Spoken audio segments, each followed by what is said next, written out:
Welcome to Your Math Explained, where we make math simple and clear. My name's Angela. In our last video, we defined what max and min are, but how do we find them without looking at a graph? Well, if you look at any smooth peak or valley, what do they have in common? The answer is that the tangent line is perfectly horizontal, and as we know, a horizontal line has a slope of 0. And this brings us to our first definition of this video. Now, before we jump in, if you haven't subscribed to the channel yet, make sure you do that first so you don't miss out on new weekly content. Here, we're going to introduce the definition of critical values. And these are places where f prime of x is equal to 0 or f prime of x is undefined.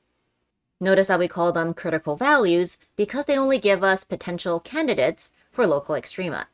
And we'll look at cases in the future where critical values don't give us a local extremum. Next, we're going to introduce Fermat's theorem. And what Fermat's theorem says is that if f has a local maximum or a local minimum at C, and f prime of C exists, then f prime of C is equal to 0. So notice that we have two conditions. The first one is that f has to have a local max or a local min at C. And then the second condition is that f prime of C has to exist. Only when both of these things are true, then we can conclude that f prime of C is equal to 0. Now for our first example, we just want to find the critical values of this function here. So from the definition above, we know that in order to find critical values, we need to first find f prime of x, and that's exactly what we're going to do. So we first start by finding f prime of x, and this is going to be equal to 3x squared minus 6x. Next, we're going to find critical values by setting this equal to 0. So we get f prime of x is equal to 0, which is equal to 3x squared minus 6x. To solve for this, we're going to go ahead and factor the right-hand side, which gives us 3x times x minus 2. And this gives us two solutions. First one being x is equal to 0, and then the second one is x is equal to 2. And since f prime of x here is a polynomial, it's never going to be undefined. So we have two critical values for this function here.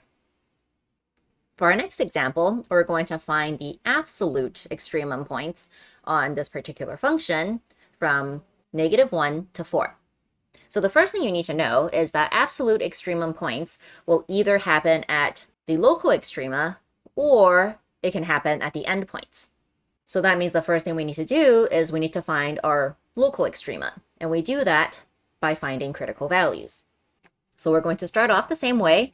We're going to find f prime of x.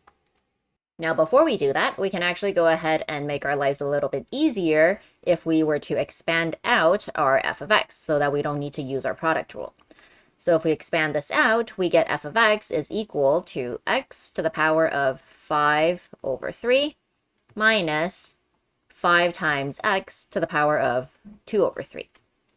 So this means f prime of x is going to be equal to 5 over 3 times x to the power of 2 over 3 minus 10 over 3 times x to the power of negative 1 over 3.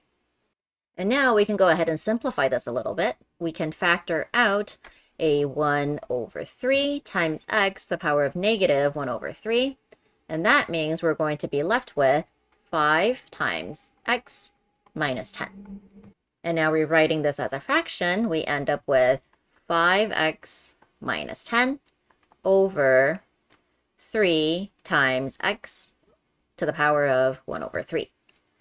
Now critical values happen when f prime of x is equal to 0 or when it's undefined. So the first thing we're going to do is we're going to set it equal to 0. So it's equal to 0 if our numerator is equal to 0, which means we would have 5x minus 10 is equal to 0. And that is going to give us a critical value at x is equal to 2. So this is when f prime of x is equal to 0.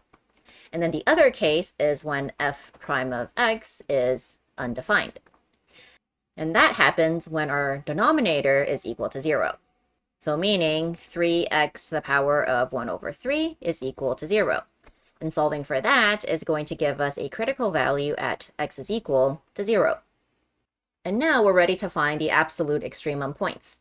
So we have 4 points that we need to check: the critical values as well as our endpoints. And all we're going to do is go down the list. So we start with f of -1. This is going to be equal to 1 times -6, which is -6. So our point there is -1, comma, -6. The next value we're going to check is f of 0. So that's going to be equal to 0 times -5, which is equal to 0. So this point is going to be 0, comma, 0. The next one is f of 2. And that is going to be equal to 2 to the power of 2 over 3 times -3. And this is equal to -3 times the cubic root of 4. So our point here is 2 comma -3 times the cubic root of 4.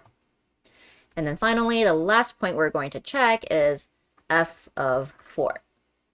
And this is equal to 4 to the power of 2 over 3 times -1, which is equal to -2 times the cubic root of 2. So our last point here is 4 comma -2 times the cubic root of 2. Now the absolute extremum points are just when do we have the highest y value and when do we have the lowest y value. So the highest y value we can see is 0, 0, since all the other y values are negative. So this here is our maximum. Now to find the minimum, you can use a calculator, or we can just reason this out. So we know that the cubic root of 4 is going to be less than 2, which means -3 times cubic root of 4 is going to be a smaller negative than -6. And similarly, we know that the cubic root of 2 is going to be less than 3. So we're never going to get to -6. So therefore, the minimum here is -1 comma -6. So therefore, we have our absolute max at 0, 0. And then we have our absolute min at -1, comma, -6. And one important thing to remember is that these are points. So you can never just have the x value. You always have to write your answer as a coordinate pair. And now for the last part of this video, we're going to go ahead and prove Fermat's theorem. So recall that Fermat's theorem has 2 conditions. The first condition is that if f has a local extremum at C. And then the second condition is and f prime of C exists. Then we can conclude that f prime of C is equal to 0. So here we are going to be doing the proof for a local max, because the proof for a local min is basically identical. So we're going to start by supposing that our f has a local max at C. Then by the definition of a local max, we have f of C is greater than or equal to f of C plus h for all values of h sufficiently close to 0. The reason we want h to be close to 0 is because for local extremum, we only care about a small open interval containing C. So now h here can be both positive and negative, and that is what gives us that interval. Now reorganizing this inequality means that then we have f of C plus h minus f of C is going to be less than or equal to 0. Next, we're going to split this up into 2 cases. The first case is when h is greater than 0. So if h is greater than 0, then what we're going to do is we're going to go ahead and take that inequality and divide both sides by h. So we get f of C plus h minus f of c divided by h. And this is going to be still less than or equal to 0. Since h is positive, dividing it by h is going to keep the inequality sign facing the same way. Next, we're going to go ahead and take the limit as h approaches 0 from the positive side, because h is greater than 0. So now notice what we have here. So we have limit as h approaches 0 from the positive side of f of c plus h minus f of c over h. This here is just the definition of the derivative of f of c. So this is equal to f prime of c. And we know that this is less than or equal to 0. Now our second case is going to be when h is less than 0. And this time we're going to do the same thing. The only difference is that our inequality sign is now going to flip because we're dividing by a negative number. So we have this is going to be greater than or equal to 0. And this time we're going to go ahead and take the limit as h approaches 0 from the negative side, because h is less than 0. But this, again, is still the definition of f prime of c. So this is equal to f prime of c, and we know that this one is going to be greater than or equal to 0. So now we have the right-hand side limit is less than or equal to 0, and then we have the left-hand side limit is greater than or equal to 0. However, we know that f prime of c exists because that's one of the conditions. So since f prime of c exists, then our right-hand side limit and the left-hand side limit must be equal to each other. So therefore, the only number that is less than or equal to 0 as well as greater than or equal to 0 is 0, which means f prime of c must be equal to 0. And thus, we have proved Fermat's theorem for a local maximum.